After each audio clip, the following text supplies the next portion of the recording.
Jalan terjal menuju kursi Jakarta 1 sepertinya saat ini dirasakan mantan Gubernur DKI Jakarta sekaligus bakal calon Gubernur Jakarta 2024 Anies Baswedan. Meski sudah 3 partai yaitu PKB, PKS, dan Nasdem yang mendeklarasikan akan mengusung dirinya, tak membuat sedikit pun langkah Anies melenggang tenang. Ketidakcocokan antara 3 partai pengusung pasca PKS umumkan akan mengusung Anies Sohibul Iman mulai tercium publik. Ketidakcocokan antara 3 partai pengusung pasca PKS umumkan akan mengusung Anies Sohibul Iman mulai tercium publik. Satu persatu partai pendukung Anies dikabarkan siap-siap hengkang alias menarik dukungan.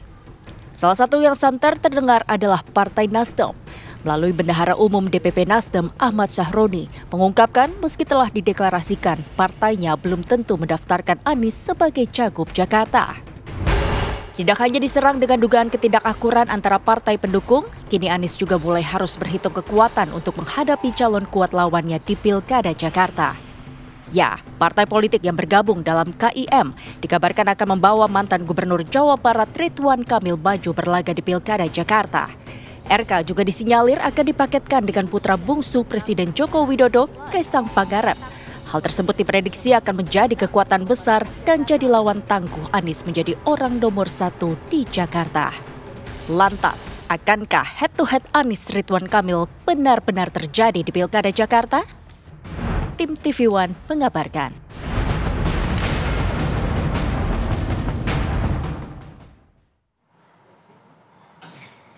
Ya, memangnya benar kalau RK ke Jakarta ini menjadi jalan terjal untuk Anies Baswedan atau jegalan begitu ya?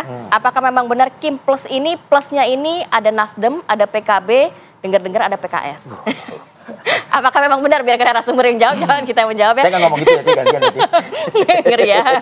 Oke, kita akan bahas mengenai hal ini dengan narasumber yang sudah hadir di studio. Sudah ada Mas Adi Praitno, analis politik UIN Jakarta. Selamat pagi, Assalamualaikum. Assalamualaikum, Mas Adi. Assalamualaikum warahmatullahi wabarakatuh. Fadil, Rati, selamat pagi. Pagi. Kemudian juga sudah bergabung bersama kami Kang Pipin Sopian, politikus PKS. Dan juga nanti akan bergabung bersama kami Bang Andre Rosiade, ya ini politikus Gerindra. Selamat pagi Kang Pipin, Assalamualaikum Kang. Pagi Kang Pipin, Assalamualaikum. Waalaikumsalam, sehat. Nah, Kita sehat, alhamdulillah. Kang Pipin juga semoga selalu dalam sehat walafiat ya. Baik, saya mau ke Kang Pipin dulu deh. Kang Pipin, kalau dengar-dengar ini kan dari Golkar, dari Gerindra sudah firm RK ke Jakarta begitu ya. Bahkan Kim Plus ini, plusnya ini kabarnya ada ajakan untuk Nasdem, PKB, bahkan PKS. Bener nggak sih Kang?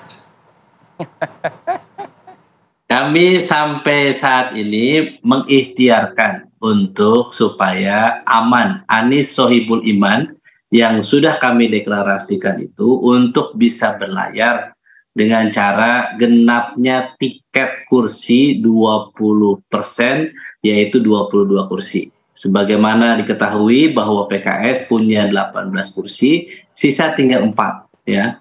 Dan itu sampai saat ini kita perjuangkan dan kami sudah berikhtiar sebaik-baiknya ya.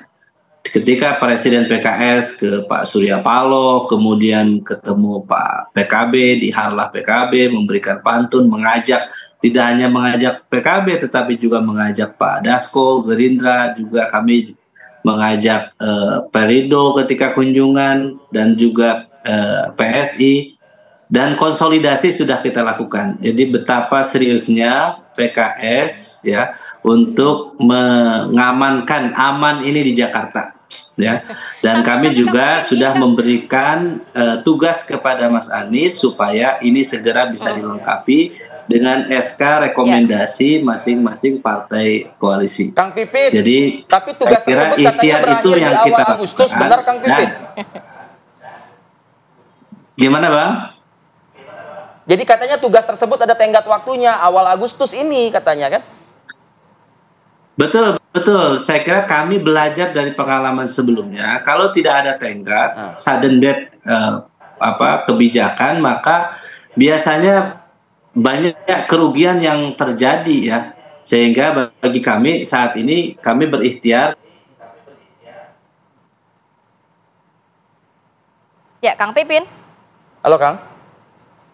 Ya, Kang. Baik, nampaknya ada gangguan teknis ya. Kang Pipin.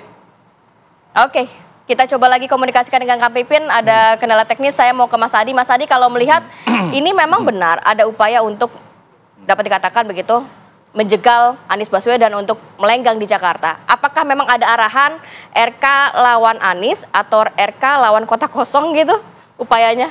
Kalau melihat kecenderungan secara umum sebenarnya di berbagai pilkada serentak nasional ini, ada upaya-upaya untuk memborong mayoritas partai politik sehingga tak ada lawan. Itu hampir terjadi di banyak tempat. Pada prinsipnya soal potret kandidasi di pilkada ini kan sangat tergantung bagaimana elit-elit partai. Ya. Kalau elit-elit partai berkehendak, maka tak akan ada lawan yang kemudian akan menjadi penantang dalam sebuah kompetisi.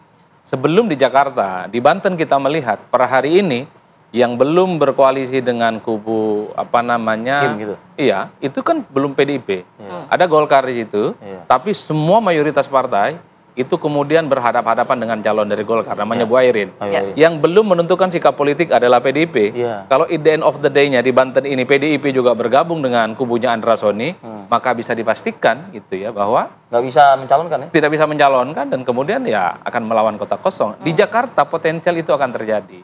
Oleh karena itu, demokrasi kita dalam konteks ini sedang diuji betul oleh elit-elit partai.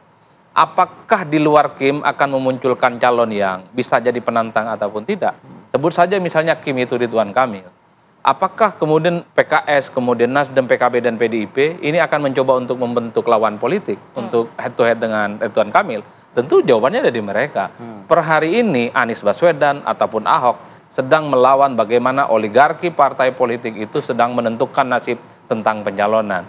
Kalau saya melihat rata-rata, ini bukan hanya soal Anies, ini bukan soal masalah Ahok. Pilkada itu adalah tempat orang bertarung. Bagaimana kompetisi itu kemudian dibuka. Dari dulu kan partai politik bicara tentang bahwa mereka adalah tempat rekrutmen dan kaderisasi untuk menyiapkan kepemimpinan di masa yang akan datang. Ini sedang diuji di Jakarta nih, omongan partai ini. Kita tunggu bagaimana PKB, Nasdem, PKS, dan PDIP. Mereka harus punya sikap politik supaya demokrasi kita itu bukan demokrasi asal-asalan, bukan hanya sebatas demokrasi, tapi yang dilawan adalah kota kosong. Ini menjadi naif dan ironi. Jadi kalau begini ceritanya ya partai bubarkan saja, Pak. Kalau tidak berani mengusung Keras kandidat, banget nih Mas Adi nih. ya untuk apa? Kan selama ini memang katup untuk menjadi pemimpin di negara ini harus lewat partai, Rati. Untuk jadi presiden harus dari partai. Ya. Untuk menjadi anggota dewan dari partai. Mayoritas untuk jadi kepala daerah di negara ini lewat partai. Kalau ujung-ujungnya partai politik berkompromi, untuk apa? Kan rakyat kemudian tidak didapatkan menu.